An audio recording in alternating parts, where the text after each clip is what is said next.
Hello guys! Heto na naman tayo. Kumusta na po kayo? Ito pong muli si Nanette ng Net Cooking. Dito pa rin tayo sa ating Noisy Sarap channel. So today, tayo po ay mag-share na naman ng isa po ito sa mga favorite ko. Shrimps and broccoli in mayonnaise sauce. Okay, ito po ay madali lang gawin pero napakasarap. Okay, ito po mga kailangan natin. Meron po tayo ditong broccoli. Ito po ay 2 broccoli. Then, i-blanch ko lang. Lightly blanch sa kumukulong tubig. Kailangan hanguin natin kaagad para hindi po ma-overcook. Then, shrimps. Medium size of shrimps. Ilan ba ito? 12 pieces ata. Then, dito po ay kakailangan natin ng minced garlic, onion, then carrot. So, para maganda yung kulay. Then, ang pinaka-sauce po natin dito, gagamit tayo ng soup stock.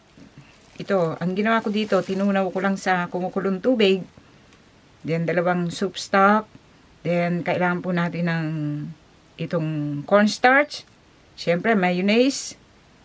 Then, itong olive oil. Gagamit po tayo ng olive oil. Pepper and salt. This is powdered pepper. Ito ay ground black pepper and salt. Okay, so ang gagawin po natin dito, ito pong shrimps. Okay, tabi muna natin itong mga to. Itong shrimps, ang ginawa natin, inalis lang natin yung shell niya. So, hinugasan natin mabuti ito. Alam naman natin itong hipon, minsan malansa yung amoy niya, kaya kailangan talaga hugasan natin mabuti, linisin. So, ngayon, itong mga to, nagawa ko na. So, nagtira ko ng isa, para noon, mapakita ko lang sa inyo kung paano po natin nilinisan itong mga shrimps. Okay, ganyan lang. Alisin natin yung balat, yan. Pero huwag nating tanggalin yung buntot. Okay, then ngayon, gaganyan lang natin dito. Slit natin dito sa gitna. Okay. Then dito, tatanggalin natin ito yan. Parang pinaka vein. Okay. So yan, kasi hindi maganda yan. Tapos, hugasan natin mabuti. Okay, ito. So, mamaya, hugasan ko ito. Isasama ko. So, ito kasi, linis na to. Then, ang ginawa po lang natin dito, meron tayo dito yung paper towel. Okay, yan. Pinunasan natin para mawala yung liquid niya. So, ang gagawin po natin dito, lagyan lang natin ng ito. Ground black pepper. Ito, powdered pepper ito. So, yung ground black pepper, mamaya natin gagamitin yun. So, ito po ay i-marinate lang natin dito sandali. Okay. So, mas maganda rito, lagyan natin ang something. Ito, hindi ko ito na-mention, pero mas maganda kung lalagyan natin ng itong Japanese sake. Konti lang. Okay, nakakatulong yan para mawala yung lansa ng hipon. Okay, marinate lang natin dito ito ng mga 30 minutes. Okay, tabi natin. Then dito po ay gagawa tayo ng sauce. So itong sauce, okay, yan. Soup stock po ito for about 3 tablespoons of soup stock. Ito po ay pinalamig na natin. So, yung natira nito, yung isang soup stock ay gagamitin natin para po i-boil natin light itong shrimps after 30 minutes marinating. Then, dito po, lalagay natin itong, ito munang cornstarch. Okay. Itong cornstarch. Okay.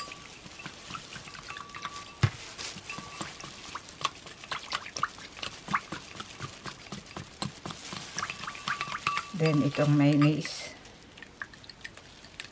Ito po ay ating ilalagay mamaya pag naluto na natin yung ating ABN broccoli or shrimps and broccoli. Kasi isosote po natin yun sa garlic.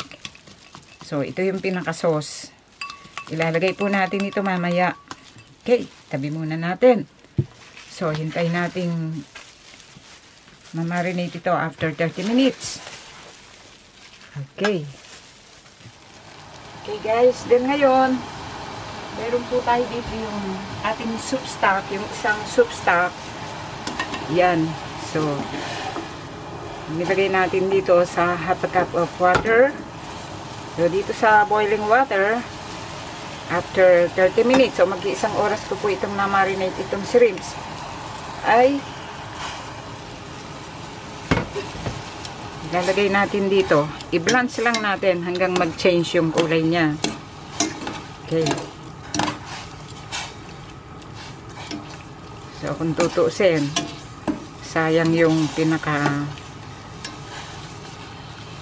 sauce niya, yung liquid ng soup stock. Kaya lang, kung may paggagamitan tayo, gamitin natin. Pero hindi na po natin ito gagamitin sa ating pagluluto nitong ating broccoli and shrimps. Okay, ang gagawin natin dito guys, turn off natin yung heat. Then, ito po ay lagay natin sa strainer para ma-drain yung liquid. Then, dito, meron po tayo ditong isang medyo malaking wok o kawali. Okay.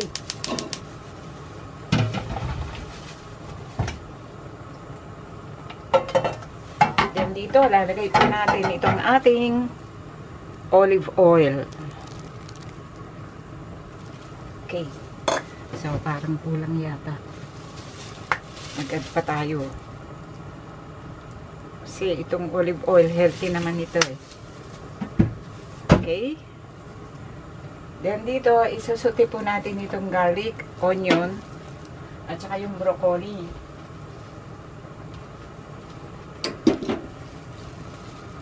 Okay. So, dito, ilagay po natin itong minced garlic.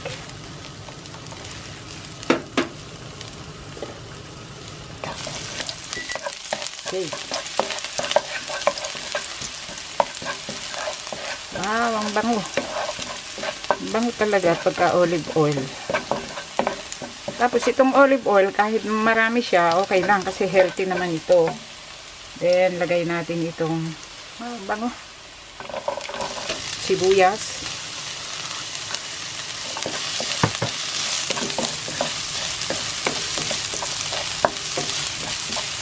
Okay. Then, pag ganito, guys, ilagay na po natin itong ating shrimp. Yan. Para nun, masute siya dun sa oil. Okay. So, medyo lakasan natin yung flame natin para nun hindi hindi yung matubig, hindi siya maging matubig. Okay. Then dito guys, lalagay natin itong broccoli. Okay. Dito, lakasan natin yung apoy. Bilisan natin. Ganyan natin. Hanggang masute doon sa olive oil yung broccoli at saka yung shrimp. Okay.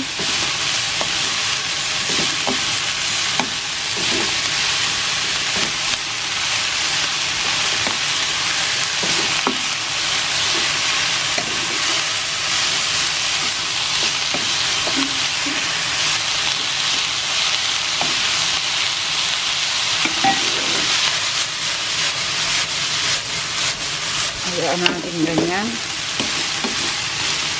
So, ang pinaka-flavor nito, yung mayonnaise. So, hindi natin kailangan, di ba, wala namang masyadong ingredients. Kasi ang magpapasarap dito, yung mayonnaise sauce. Okay. So, ang gagawin natin dito, guys, after na pagkaganyan, wala na siyang masyadong liquid. Okay, i-turn off natin yung heat. Ang gagawin natin, hahanguin muna natin lahat ito. Okay.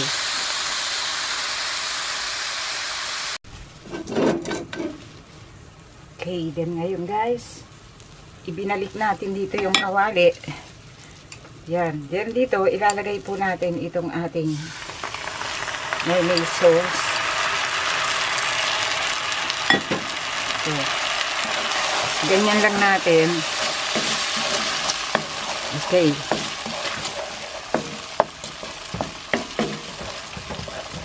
Then, ibabalik natin itong broccoli at saka itong shrimps. Kailangan mabilis po tayo dito para nun hindi siya masunog yung sauce. Okay.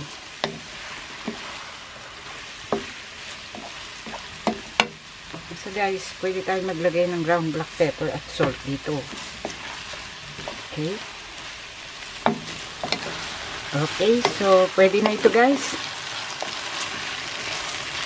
So ang gawin natin, i-turn off na po natin yung heat. At ito po ay pwede na natin i-serve at kainin. Okay, this is a type of salad. Then ngayon, lalagyan po natin ng carrot. Kasi itong carrot, yan na i-cut natin ng may decoration. Siyempre, merong yung mga gilid, isinama ko na rin. Okay.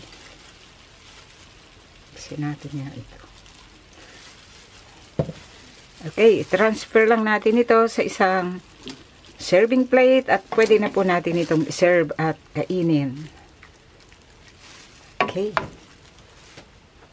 Then ngayon, ito po ang kinalabasan sa pagkakaluto natin. Dito po sa ating shrimps and broccoli in mayonnaise sauce.